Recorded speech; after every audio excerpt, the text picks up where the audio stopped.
G'day there guys, Marky here, and welcome back to another episode of r/relationship advice. I do hope you enjoyed today's episode. Now I want you to sit back, relax, chuck a prawn to the barbie, and let's get right into it. Posted by user CharmingGolf274, titled, "First time I dressed up for a double date and my friend didn't like it." My friend Joel, 20 male, asked me, 21 male, to join him for a double date with Jean, 20 female, and her friend Sam, 19 female.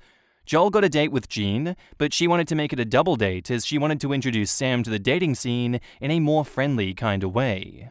I agreed to it, but Sam wasn't amused by the idea of me being her date, but agreed because she was happy with just the experience. Why? Well, Joel and I are two totally different types of guys. He's the charming and athletic guy, while I'm the chubby and more reserved one. Doesn't help that I'm balding this early in life. The times I've met her at university have been while I was wearing the same clothes. I have a set of clothes only for university, sort of like a self-imposed uniform. Every day is different, but I repeat weekly. So yesterday I got my hair cut as low as possible without going into shaving, fixed my beard, and I have to say that I was looking mighty fine. Got out my brand new clothes. Now, today we had our double date after 2 p.m. I arrived late, but only by 5 minutes. Joel was texting me like crazy until I arrived holding a rose for Sam. I am a bit corny, but I thought that it would be a nice gesture. Joel wasn't happy for some reason. Jean looked surprised, but Sam, she smiled widely and her eyes sparkled a bit. We start our date, and Sam and I are having a bit of a blast.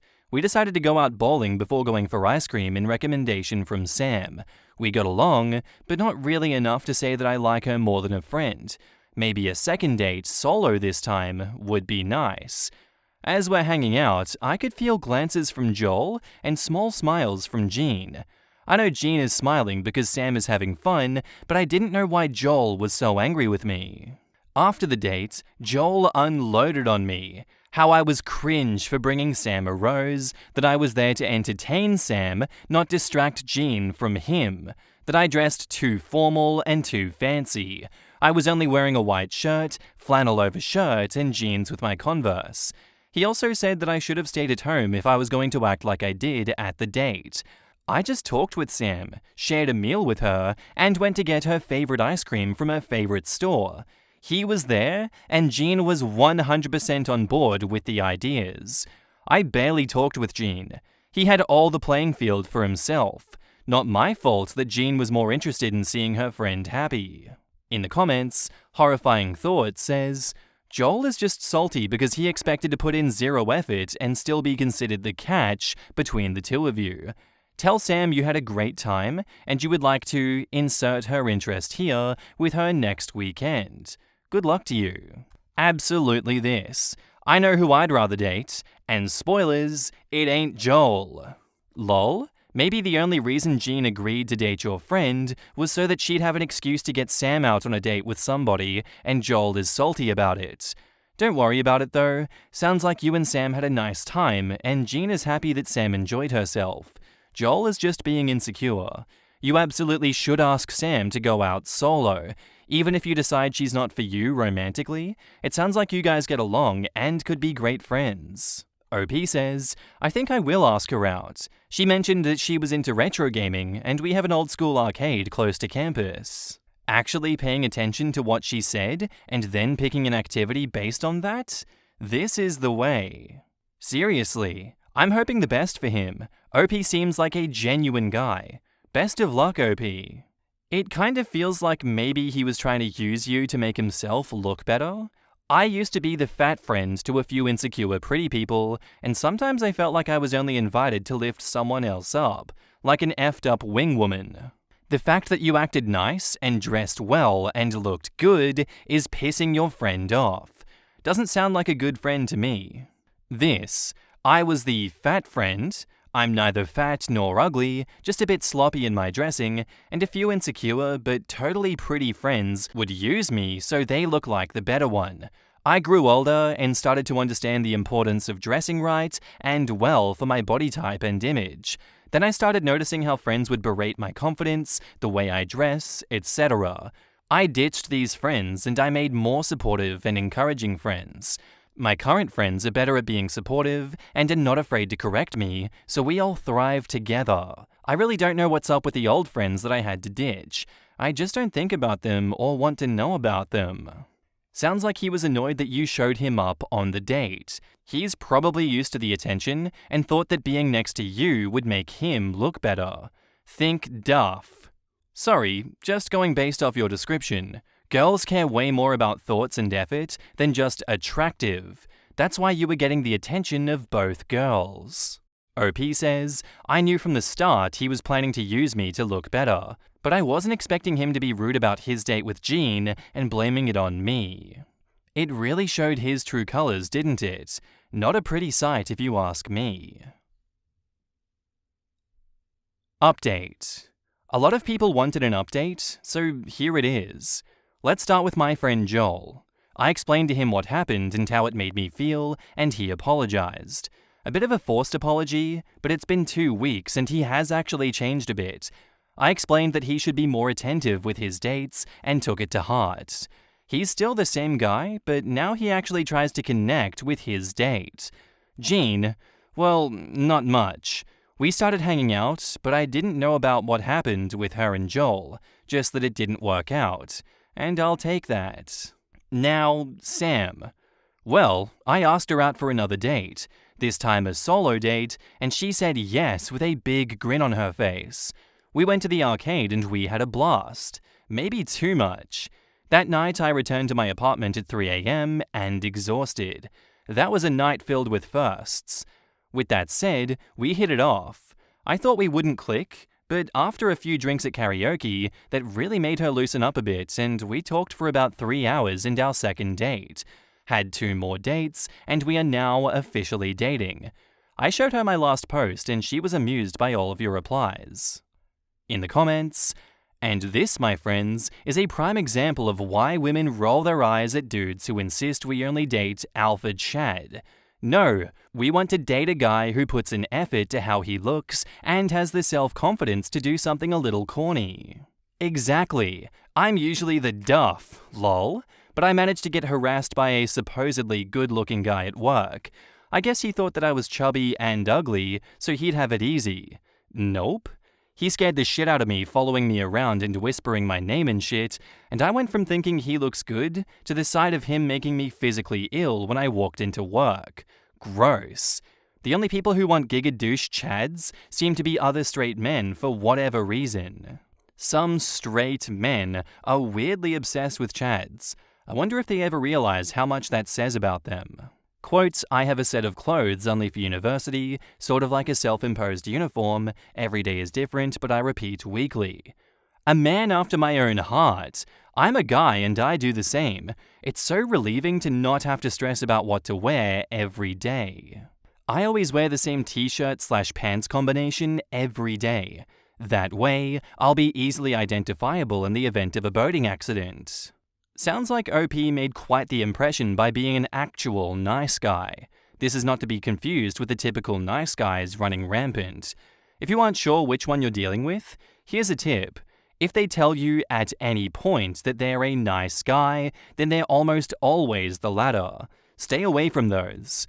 Look for the understated, sincere, and nice dudes like OP. He sounds like a genuinely kind person. I'm proud of him. He took a chance and it worked out. I smiled when he said she liked retro gaming and he was going to take her out to the arcade.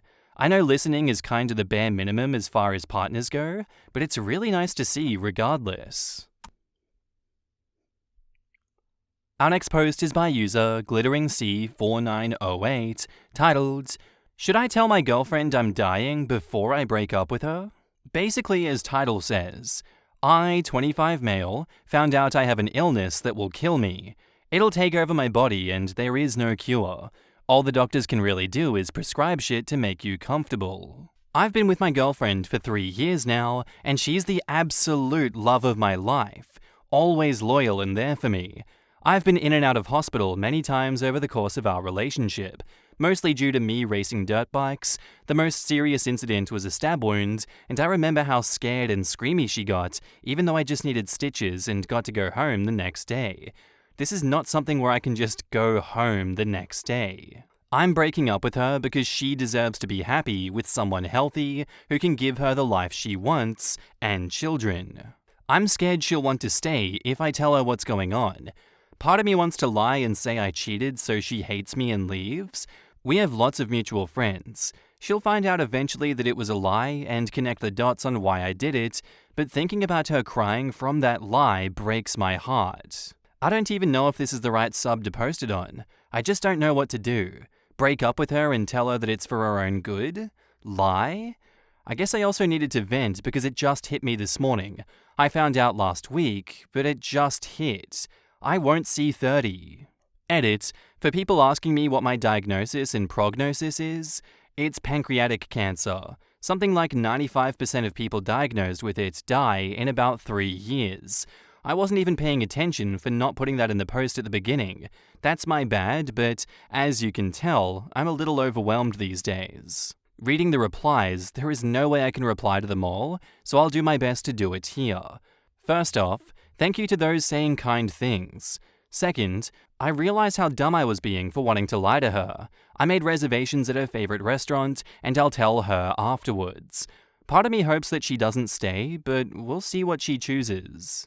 OP's thoughts. I'm more scared of her staying rather than leaving. I stayed by my friend's side, even having to make the decision to unplug him. It's not a pretty sight watching someone you love deteriorate. I'd prefer her to leave, but we'll see what happens after dinner. Someone asks, do you regret your decision to stay by his side? OP says, I don't regret it, but I'm not like her. She's similar to my friend's mum. Cried every day and couldn't even visit him after the 3rd month. It sucks, but it's true. Some people can't handle hospitals, and there is nothing wrong with that. Do you have someone to make medical decisions for you? And OP says, I have a healthcare directive in place already. I don't want anyone to be burdened with those decisions. I know how stressful it can be. Proposing. I've thought about marrying her ever since I saw her. It's cliché and cheesy, but I immediately fell in love with her eyes. However, after getting this diagnosis, I don't want to marry her. I can't let her be a widow this young. I'm already on the hunt for a ring which she'll receive with a note and a gift from me after I'm done. I don't want to marry her anymore, but she'll know she's my one and only forever. Sorry for being cheesy or corny at this point, but I don't care about any of that. I'm dying, lol. Symptoms, for those of you who might want to get tested. Went to the doctors for a checkup because I was losing weight despite my history of gaining and maintaining my weight. I work out 6 days a week, and while I'm no pro athlete, I'm by no means out of shape. Doctor blamed it on stress from work, which is true, my job is stressful, and said I can follow up with a specialist if I want medication for the stress. Went on with my life best I could, but kept losing weight, and everyone got worried. Went back to the doctors and they ordered blood work. Got the results, which obviously were not good, and got sent to a specialist. While everyone thought the stressful job was the true reason, I was getting tested and scanned at the hospital where they, and I realized, I have slight jaundice. Then they asked what my crap was like, and I thought about it and told them. Apparently your poop tells you a lot more than just general health.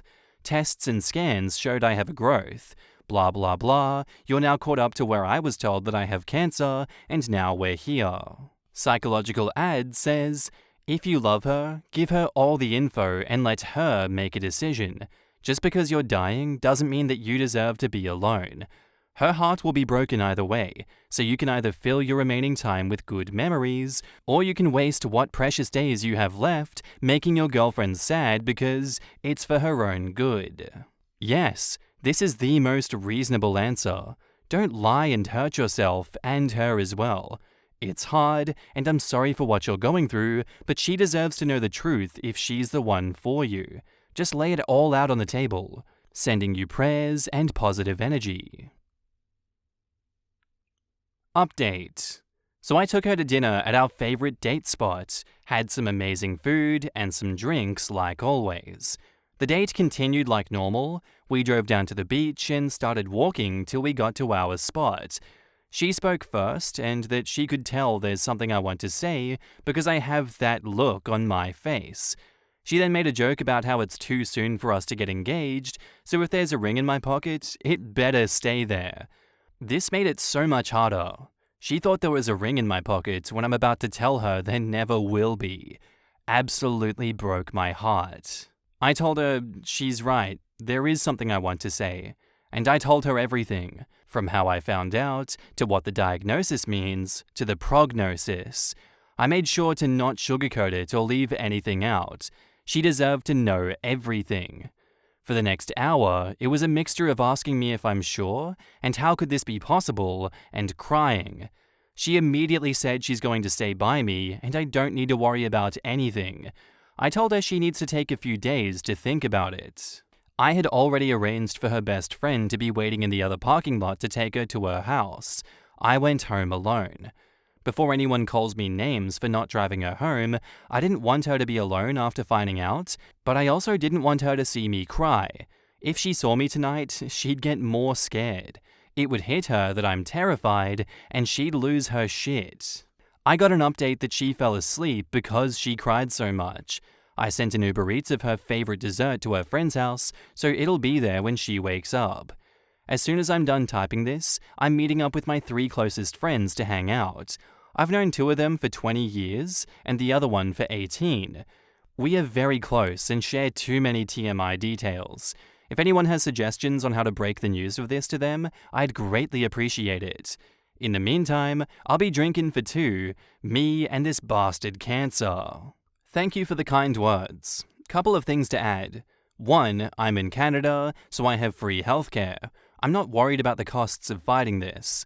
2, I still haven't seen my girl, as she's still at her friend's house. She'll text me to ask how I'm feeling, and gets mad when I say I'm fine or make a joke. 3, telling others. Couple things you need to know about my friends.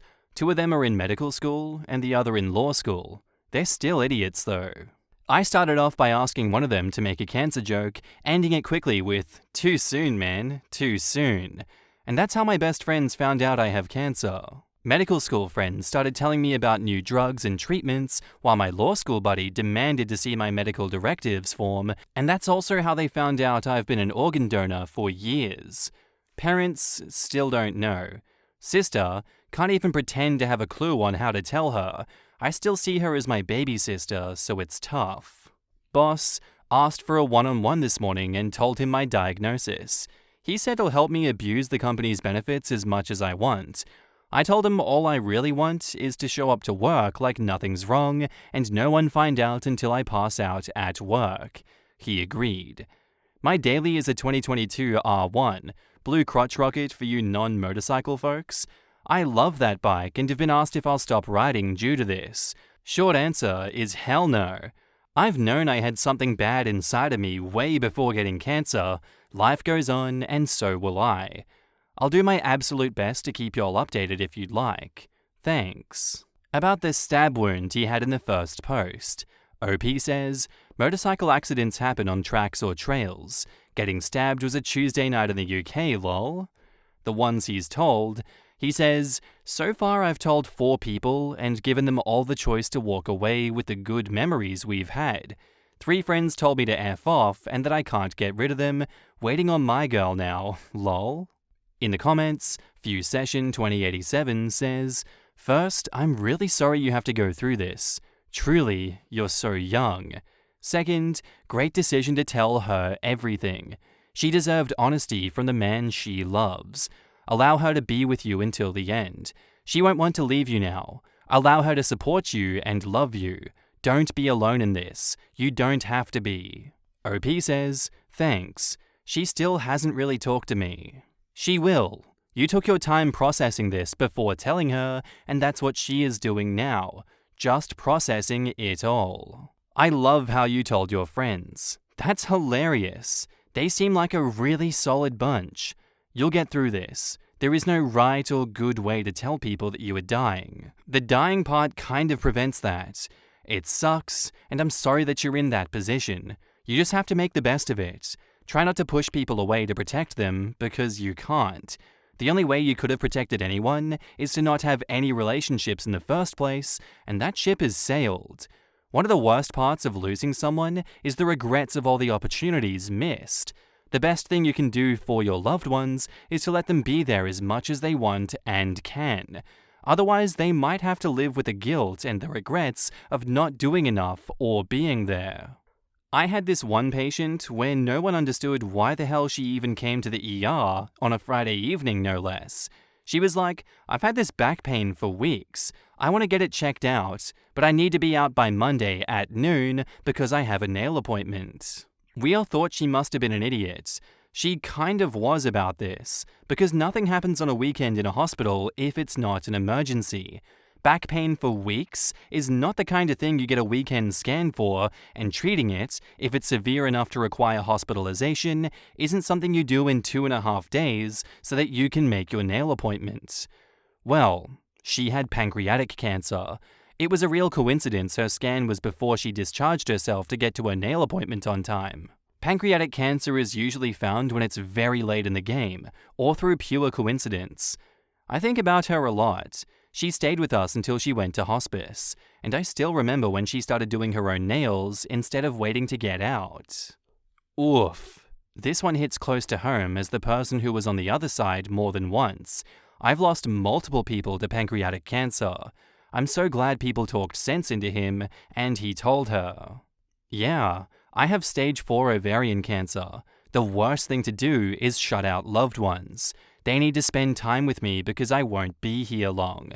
Ovarian cancer is often compared to pancreatic cancer because both are usually not discovered until late stage. And that's where I'm going to end today's episode, guys. Bit of a sad one, and I don't really know what to say about these stories. Like, for me personally, I feel like I don't have much that I can add. Like the first story, I'm sure I could have commented a little bit about the Chad thing and how your friend was being a dick. But the cancer one, I have no experience in this. I have nothing to say besides I have great sympathy for you, OP, and I'm so sorry that this happened. Like, I do want to say more, but I also don't want to break down crying at the same time and, faffing about, I guess. So that's where I'm going to leave this one for today, guys. I do hope you enjoyed. I hope you have a good day, night's sleep, whatever you're up to. Thoughts and prayers go out to you, OP. This really sucks, and I do hope that we see another update. And I'll see you in the next episode. Bye.